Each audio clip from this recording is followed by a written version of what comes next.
அனைவருக்கும் வணக்கம். நான் ஜோதிடர் சந்திரமௌலி, காஞ்சிபுரத்திலிருந்து.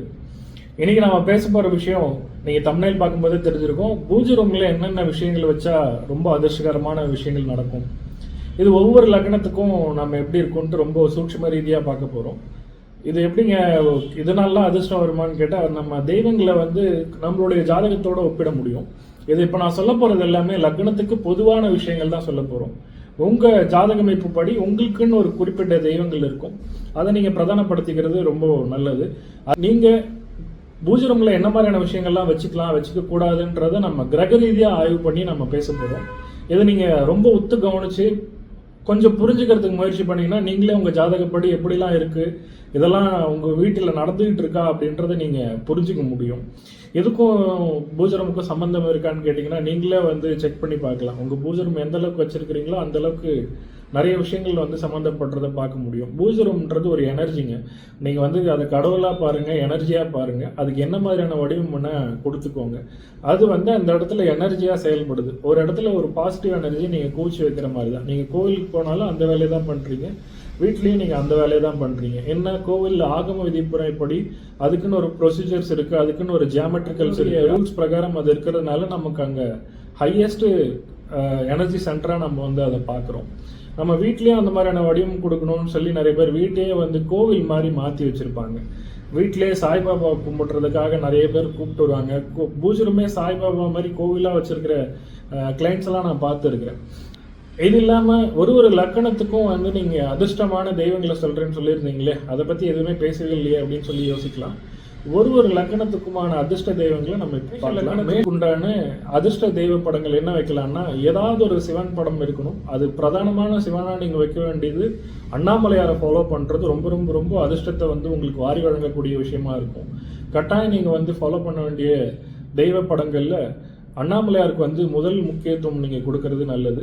பெருமாளும் நீங்கள் நின்ற கோலத்தில் இருக்கக்கூடிய பெருமாள், கிருஷ்ணர், அந்த மாதிரியான தெய்வங்களை நீங்கள் ஃபாலோ பண்ணலாம். அதே மாதிரி ஆண்டாள் படத்தை நீங்கள் வச்சுக்கிறது ரொம்ப ரொம்ப நல்லது. உங்களுடைய பூஜை அறையில் கட்டாயம் ஆண்டாளோட புகைப்படம் வச்சுக்கிறது ரொம்ப விசேஷமான ஒரு பலனை கொடுக்கக்கூடிய விஷயங்கள். இதில் நீங்கள் பொதுவான வைக்க வேண்டிய விஷயங்கள்ல குலதெய்வ ஃபோட்டோ வச்சுருப்போம், சாய்பாபா ஃபோட்டோஸ்லாம் நிறைய பேர் ஃபாலோ பண்ணுறாங்க. அதுலேயும் இப்போ வாராகி இப்போ ரொம்ப ட்ரெண்டாக இருக்குது. அவங்களையும் நிறைய பேர் வீட்டிலே வச்சு வாராகி கும்பிட்றவங்கெல்லாம் இருக்காங்க. ஸோ இந்த விஷயங்கள்லாம் ஃபாலோ பண்ணுறது எந்த விதமான தப்பு இல்லை. பொதுவாக நீங்கள் என்ன வேணாலும் பண்ணுங்கள். இதில் குறிப்பாக மேஷ லக்கணத்துக்கு இந்த தெய்வங்கள்லாம் இருக்கிறது ரொம்ப ரொம்ப நல்ல அதிர்ஷ்டங்களை கொடுக்கக்கூடியது. நீங்கள் ரிஷப லக்கணமாக இருந்தீங்கன்னா நின்ற கோலத்தில் இருக்கக்கூடிய திருப்பதி பெருமாளை நீங்களும் வச்சுக்கிறது ரொம்ப ரொம்ப சிறப்பான ஒரு பலனை கொடுக்கும். அதே மாதிரி உங்களுக்கு ஏதாவது ஒரு காவல் தெய்வத்தினுடைய படங்கள், அது பாண்டி முனீஸ்வரன், கள்ளழகர், அந்த மாதிரியான தெய்வங்களை நீங்கள் வச்சுக்கிறது ரொம்ப ரொம்ப நல்லது. அதே மாதிரி காவல் தெய்வங்களாக இருக்கக்கூடிய பெண் காவல் தெய்வங்கள், வாராகி போன்ற பெண் காவல் தெய்வங்களை நீங்கள் ஃபாலோ பண்ணலாம். மாரியம்மனை நீங்கள் வச்சுக்கலாம், அங்காளம்மனை வச்சுக்கலாம். இதெல்லாம் உங்களுக்கு ரொம்ப ரொம்ப நல்ல விஷயங்களையும் அதிர்ஷ்டங்களையும் கட்டாயம் கொடுக்கும். மிதுன ராசிக்காரங்க ராமருடைய புகைப்படத்தை வச்சுக்கிறது ரொம்ப நல்லது. ராமருடைய பட்டாபிஷேகம் நடக்கக்கூடிய புகைப்படத்தை வச்சுக்கிட்டாங்கன்னா அவங்க ஃபேமிலியில் ரொம்ப சிறப்பான ஒரு அதிர்ஷ்டங்களை அவங்க பார்க்க முடியும். அவங்க வாழ்க்கையில் நிறைய அதிர்ஷ்டங்களை குவிக்கிறத பார்க்க முடியும். கடகலக்கணக்காரர்கள் ஏதாவது ஒரு மகான்கள், அவதார புருஷர்கள், மகா பெரியவர், ராகவேந்திரர், ரமணர், இதுலேயும் குறிப்பாக மகா பெரியவர் வணங்குறது ரொம்ப ரொம்ப ஒரு நன்மை பயக்கக்கூடிய ஒரு விஷயமா நீங்கள் பார்க்க முடியும். கடகலக்கணத்துக்கு சம்பந்தப்பட்டவர் மகா பெரியவர். அதனால அவங்க மகா பெரியவர் வணங்கும் போது அளப்பரிய ஆற்றல்களையும் அளப்பரிய அதிர்ஷ்டங்களையும் கண்கூட பார்க்க முடியும். அதே மாதிரி அவங்க சிவன் ஃபோட்டோ வச்சுக்கிறது ரொம்ப நல்லது. சிவன் ஃபோட்டோவையும் பள்ளி கொண்ட சிவனாக வச்சுக்கிறது அவங்களுக்கு நிறைய நன்மைகளை கொடுக்கும். சிவன் ஃபோட்டோ வச்சுக்கிறதும் அளப்பரிய நன்மைகளை கொடுக்கும். சிம்மலக்கணக்காரங்க ஆண்டாள் புகைப்படத்தை வச்சுக்கிறது இவங்களுக்கும் ஒரு பெரிய நன்மையை கொடுக்கும். அது மட்டும் இல்லாமல் இவங்களும் ராகவேந்திரர் போன்ற மகான்களுடைய ஃபோட்டோ வச்சுக்கிறது ரொம்ப நல்லது. இவங்களுக்கு குறிப்பாக ராகவேந்திரருடைய புகைப்படம் இவங்களுக்கு ரொம்ப பெரிய ஹெல்ப் பண்ணும். ஒரு சின்ன ஃபோட்டோ சைஸ் இருந்தாலும் போதும், இதெல்லாம் உங்களுக்கு ரொம்ப பெரிய அதிர்ஷ்டத்தை கொடுக்கக்கூடிய ஒரு விஷயமா இருக்குது. நீங்கள் கன்னியா லக்னமாக இருந்தீங்கன்னா மகாலட்சுமி புகைப்படம் உங்களுக்கு ரொம்ப ரொம்ப உதவியாக இருக்கும். அதே மாதிரி மிதுன லக்னக்காரங்களை வந்து நம்ம ஒரு விஷயம் விட்டுட்டோம். அதில் பழமுதிர் சோலை முருகரை வந்து வச்சுக்கிறது ரொம்ப நல்லது. ரிஷப லக்னக்காரங்க அதே மாதிரி வந்து நீரோடையில் இருக்கக்கூடிய நீரோட்டம் இருக்கக்கூடிய முருகர் ஃபோட்டோக்கள், அந்த திருச்செந்தூர் முருகர், அந்த மாதிரி கடல் ஓரத்தில் இருக்கக்கூடிய முருகரை வந்து வச்சுக்கிறது ரொம்ப பெரிய நன்மையை கொடுக்கக்கூடிய விஷயங்களாக நம்ம பார்க்குறோம். கன்னியா லக்னக்காரங்கள் வந்து மகாலட்சுமி ஃபோட்டோ வந்து பார்க்கலாம். மகாலட்சுமி ஃபோட்டோவே வந்து அவங்க எப்படி வச்சுக்கணும்னா கும்பத்தோடு இருக்கக்கூடிய, அதாவது ஒரு கும்ப கலசத்தோட பக்கத்தில் வச்சுக்கிட்டு இருக்கிற மாதிரியான மகாலட்சுமி ஃபோட்டோங்கள் இப்போ நிறைய நீங்கள் இன்டர்நெட்டில் பார்த்தீங்கன்னா நிறைய கிடைக்கும். அந்த ஃபோட்டோஸ்லாம் அவங்க பயன்படுத்துறது ரொம்ப நல்லது. இவங்களுடைய கிருஷ்ணர் ஃபோட்டோவை வந்து வச்சுக்கிறது அவங்களுக்கு ரொம்ப பெரிய நன்மையை கொடுக்கும். துலா லக்னக்காரங்கள் வந்து குருவாயூரப்பரை வந்து வச்சுக்கிறது ரொம்ப நல்லது.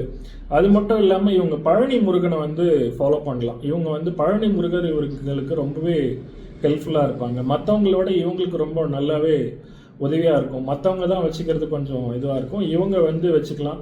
அதே மாதிரி வந்து லக்ஷ்மி நரசிம்மர் இல்லைன்னா லக்ஷ்மி ஹயக்ரீவர், சாந்தமான இருக்கக்கூடிய லக்ஷ்மி நரசிம்மர், அதாவது லக்ஷ்மியுடன் கூடிய நரசிம்மர், அவங்கள வந்து வச்சுக்கிறது ரொம்ப நல்லது, ரொம்ப நன்மையை கொடுக்கும். அதே மாதிரி விருச்சிக லக்னக்காரர்கள் வந்து கட்டாயம் வந்து மகா பெரியவர் வச்சுக்கிறது ரொம்ப ரொம்ப நன்மையை பாய்க்கும். விருச்சிக லக்னக்காரர்களுக்கு அதிர்ஷ்டத்தை அள்ளி கொடுக்கக்கூடியவர், ஆசீர்வாதத்தோட அதிர்ஷ்டத்தை அள்ளி கொடுக்கக்கூடியவர் யாருன்னா மகா பெரியவர் ஒருத்தர் தான். அந்த மாதிரி இவங்க மகா பெரியவரை ஃபாலோ பண்ணுறது ரொம்ப ரொம்ப நல்லது. 12 ஜோதிர்லிங்க ஃபோட்டோஸ், அந்த மாதிரியான ஃபோட்டோஸ் வந்து கட் பண்ணி வச்சுக்கிறதோ இல்லை வந்து புகைப்படமாக எடுத்து வச்சுக்கிறது இவங்களுக்கு ரொம்ப நல்லது. அஷ்டலக்ஷ்மி ஃபோட்டோஸ் வந்து வச்சுக்கிறது ரொம்ப நல்லது. தனுசு லக்னக்காரர்களுக்கும் 12 ஜோதிர்லிங்கம் ரொம்பவே சிறப்பாக செயல்படும். ஏதாவது ஒரு சிவன், அதில் சிவன் பிரதானமாக இருக்கக்கூடியதில் இந்த 12 ஜோதிர்லிங்க சிவனை வந்து வச்சுக்கிறதும் ரொம்ப ரொம்ப நன்மை பயக்கக்கூடிய விஷயங்களாக இருக்குது. அது மட்டும் இல்லாமல் இவங்க வந்து மலை மேல் இருக்கக்கூடிய தெய்வங்கள், மலை மேலே இருக்கக்கூடிய திருச்சி உச்சி பிள்ளையாராக இருக்கட்டும், மலை மேலே இருக்கக்கூடிய முருகன்கள், எந்த முருகனாக வேணாலும் இவங்க வந்து வச்சுக்கலாம். இதெல்லாம் அவங்களுக்கு ரொம்ப அதிர்ஷ்டத்தை கொடுக்கக்கூடியது. மகர லக்னக்காரர்கள் அதே மாதிரி பார்த்தீங்கன்னா மருதமலை முருகனை வந்து வச்சுக்கிறது ரொம்பவே நல்லது. திருப்பரங்குன்றம் முருகரை வச்சுக்கிறதும் ரொம்ப அதிர்ஷ்டகரமான விஷயங்களை வந்து பார்க்க முடியும். இவங்களுமே வந்து கல்லழகர் ஃபோட்டோ வந்து வச்சுக்கலாம். மீனாட்சியினுடைய ஃபோட்டோ வச்சுக்கிறதும் இவங்களுக்கு ரொம்ப நல்லது. அதே மாதிரி வந்து கும்பலக்கணக்காரர்கள் கும்பகோணத்தில் இருக்கக்கூடிய எந்த தெய்வத்தை வேணாலும் வச்சுக்கலாம். துலா லக்னம்காரர்களும் வந்து நீங்கள் கும்பகோணத்தில் இருக்கக்கூடிய எந்த தெய்வத்தை வேணாலும் நீங்கள் வந்து வணங்கலாம். இதெல்லாம் உங்களுக்கு ரொம்பவே சகல அதிர்ஷ்டங்களையும் ஆசீர்வாதங்களையும் கொடுக்கக்கூடிய விஷயங்கள்ல இதுவும் ரொம்ப மிகச்சிறந்த ஒரு விஷயம். அதே மாதிரி இவங்க கும்பலக்கணக்காரர்களும் ராமர் வழிபாடு பண்ணுறது ரொம்ப ரொம்ப நல்லது. எந்த அளவுக்கு இவங்க ராமர் வழிபாடு பண்ணுறாங்களோ அந்த அளவுக்கு நிறைய அதிர்ஷ்டங்களை வந்து இவங்க வாழ்க்கையில் பார்க்க முடியும். அடுத்ததாக மீன லக்னக்காரர்கள் வந்து திருச்செந்தூர் முருகனை போல இவங்களுக்கு உதவி பண்ணக்கூடியவர்கள் யாருமே இல்லைங்க. மீனலக்னக்காரர்களுக்கு திருச்செந்தூர் முருகன் வந்து மிகப்பெரிய அதிர்ஷ்டத்தை கொடுக்கக்கூடியவர். அதே மாதிரி வந்து பகவதி அம்மன், அது சோட்டானிக்கரையாகவும் இருக்கலாம், கொல்லூர் மூகாம்பிகை, இந்த மாதிரியான தெய்வங்களை வந்து இவங்க வழிபாடு பண்ணுறது ரொம்ப சால சிறந்தது. இவங்களுக்கு சகல விதமான அதிர்ஷ்டங்களையும் கொடுக்கறத வந்து கண்கூடா பார்க்க முடியும்.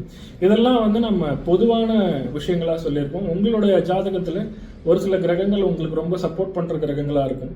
அந்த கிரகங்கள் என்னன்னு தெரிஞ்சுக்கிட்டா அது சம்பந்தமான விஷயங்களை நீங்கள் ஃபாலோ பண்ணும்போது தாராளமாக உங்களோட கான்ஃபிடன்ஸ் இன்க்ரீஸ் ஆகுறதை பார்க்க முடியும். நீங்கள் சந்தோஷமான விஷயங்களை முன்னோக்கி போகிறத பார்க்க முடியும். நமக்கான அதிர்ஷ்டங்கள் நம்ம கிட்ட வர்றதை நம்ம பார்க்க முடியும். நிறைய பாசிட்டிவ் எனர்ஜி நமக்கு கிடைக்கிறதையும் பார்க்க முடியும். அதுக்கு நம்ம ஜோதிட ரீதியான ஜாதகத்தில் என்ன இருக்குன்றது தெரிஞ்சுக்கிட்டு நீங்கள் ஃபாலோ பண்ணுறது நல்லது. மேலே இந்த மாதிரியான தகவல்கள்லாம் உங்களுக்கு நான் அடுத்தடுத்த வீடியோவில் போஸ்ட் பண்ணுறேன்.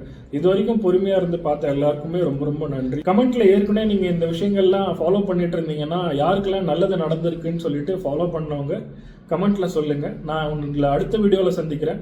அதுவரை ஜோதிடர் சந்திரமௌலி, காஞ்சிபுரத்திலிருந்து. நன்றி, வணக்கம். கடவுள் அருள் டிவியை பார்த்தமைக்கு நன்றிகள். மேலும் இது போன்ற தகவல்களை தெரிந்து கொள்ள கடவுள் அருள் டிவியை சப்ஸ்கிரைப் செய்யுங்கள். மறக்காமல் பெல் ஐக்கானை கிளிக் செய்யுங்கள்.